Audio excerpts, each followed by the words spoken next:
আলামু আন্নাহু লা ইলাহা ইল্লাল্লাহ, ফাআলাম আন্নাহু লা ইলাহা ইল্লাল্লাহ। আগে জেনে নাও আল্লাহ ছাড়া সত্য কোনো মাবুদ নাই। আগে আল্লাহর সম্পর্কে জেনে নাও, আল্লাহর দ্বীন সম্পর্কে জেনে নাও, নবী মুহাম্মদ সাল্লাল্লাহু আলাইহি সাল্লামের সম্পর্কে জেনে নাও। কারণ আপনার আল্লাহ সম্পর্কে আপনার সঠিক ধারণা নেই। আল্লাহর সম্পর্কে অনেকে সঠিক ধারণা নেই। এই জন্য আল্লাহর সম্পর্কে সঠিক ধারণা থাকতে হবে। সম্মানিত উপস্থিতি, এই জন্য আকীদা সবচেয়ে গুরুত্বপূর্ণ বিষয়। সমস্ত নবীদের এই জন্য এই প্রেরণ করা হয়েছে। সমস্ত নবীদের একই টার্গেট ছিল, যে আকীদা পরিশুদ্ধ করা। একই টার্গেট ছিল। তারা পৃথিবীতে প্রত্যেকটা নবী পৃথিবীতে আসার পরে তারা কি আগে সালাতে দাওয়াত দিছে, সিয়ামের দাওয়াত দিছে, অশ্লীলতার দাওয়াত দিছে, হজের দাওয়াত দিছে, যাকাতের দাওয়াত দিছে? না, এরা দেয় নাই। কি দিছে? ইয়া কওমি ইবুদুল্লাহ মা লাকুম ইলাইহি গায়রু। আল্লাহ সুবহানাহু ওয়া তাআলা বলেন যে আমি প্রত্যেকটা জাতির কাছে নবী বের করছি। ওয়ালাকাদ বাআসনা ফি কুল্লি উম্মাতির রাসূলা আন ইবুদুল্লাহ। প্রত্যেকটা জাতি, এমন কোন নিশন নেই, এমন কোন জাতি নেই, কওম নেই যে যাদের কাছে আল্লাহ সুবহানাহু ওয়া তাআলা নবী রাসূল প্রেরণ করে নাই। প্রত্যেকটা নবী তাদের কওমের কাছে, তাদের জাতির কাছে প্রথম এই দাওয়াত দিছে, আনি ইবুদুল্লাহ, হে আমার জাতির, আল্লাহ ছাড়া সত্য কোনো মাবুদ নাই, অতএব আল্লাহরে দাসত্ব করো, আল্লাহরই গোলামি করো। নবী করিম সাল্লাল্লাহু আলাইহি সাল্লাম মক্কি জীবনে 13টি বছর রাস্তা ঘাটে যেখানে বলছেন ইয়া আইয়ুহান নাস, হে মানব মণ্ডলী, তোমরা এটা স্বীকার করে নাও, এটা বিশ্বাস করে নাও, এই আকীদা পোষণ করে নাও যে আল্লাহ ছাড়া সত্য কোনো মাবুদ নাই, আল্লাহরই গোলামি করো, তাহলে তোমরা পরিত্রাণ করো। লাত, উজ্জা, মানাত, এদের দাসত্ব ছেড়ে দাও, এদের গোলামি ছেড়ে দাও, এদের ইবাদত ছেড়ে দাও, একমাত্র আল্লাহ সুবহানাহু ওয়া তাআলা ইবাদত করো, আল্লাহ ছাড়া সত্য কোনো মাবুদ নাই। সমস্ত নবীদের দাওয়াত ছিল এটা। 13 বছর নবী করিম সাল্লাল্লাহু আলাইহি সাল্লাম এই তাওহীদের দাওয়াত দিয়েছেন।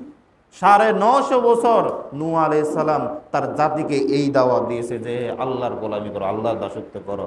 আর আমার 60 বছর 65 বছর পর হায়াতের জীবনে আপনি আগে মনে করতেন যে কবর পূজা হলো ইসলাম, আপনি জানতেন যে পীর পূজা হলো ইসলাম, আপনি জানতেন যে ইসলাম হলো কবরের ছাওয়ার নাম, আপনি জানতেন হলো পীর আউলিয়ার কাছে ছাওয়ার নাম হলো ইসলাম, আপনি জানতেন হলো তাবিজ, শরীর যখন অসুস্থ হয়ে যেত তাবিজ লাগানো, এটা হলো ইসলাম। আপনি জানতেন যে আল্লাহ ছাড়া অন্যের নামে মানত করা ইসলাম, আপনি জানতেন যে মাজারে টেকা দেওয়ার নাম হলো ইসলাম, আপনি জানতেন যে মাজারে উরুস করার নাম হলো ইসলাম। ওই সমস্ত আবর্জনা থেকে, ওই সমস্ত শিরিক থেকে আল্লাহ সুবহানাহু ওয়া তাআলা আপনাকে হাত ধরে নিয়ে এসে তাওহীদের চেয়ারে বসে দিয়েছেন। আপনি কি সেই কদর করবেন না? নিয়ামতের কদর করবেন না? আপনাদের সম্মানিত চেয়ারে আপনাকে আল্লাহ সুবহানাহু ওয়া তাআলা বসিয়ে দিয়েছেন, সে নিয়ামতের কদর কি আপনি করবেন না? করা উচিত না?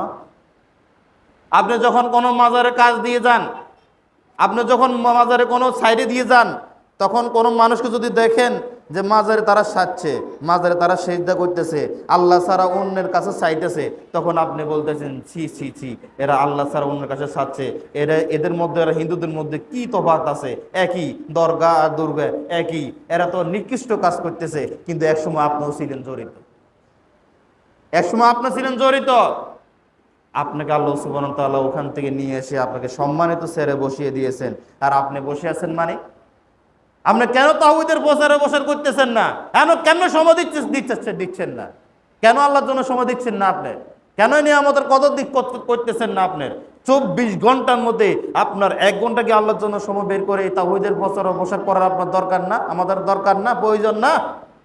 চতুর্দিকে শিরিক বেদাত জর্জরিত সমাজ। আমি এখন যদি বসে থাকি যে আমি নিজে বাঁচি, আমার পরিবার বাঁচি, অন্যগুলো যে মোমন্তের হেমে যাক, আমার দেখার বিষয় নয়। কিয়ামতের ময়দানে যদি আল্লাহ বলে তোকে যে এত বড় নিয়ামত দিছি, তোরদের তাওহীদ বুঝার তৌফিক দিছি, তোরদের শিরিক থেকে মুক্ত করে দিছি, এটার নিয়ামত তুই কি কদর করছিস? কি কদর করছস? তোর পয়সা দিছিলাম, সময় দিছিলাম, কিন্তু তুই সময় দিছিস তো অন্য জায়গায়, পয়সা খরচ করছিস তো অন্য জায়গায়। আমার দাওয়াতি কাজে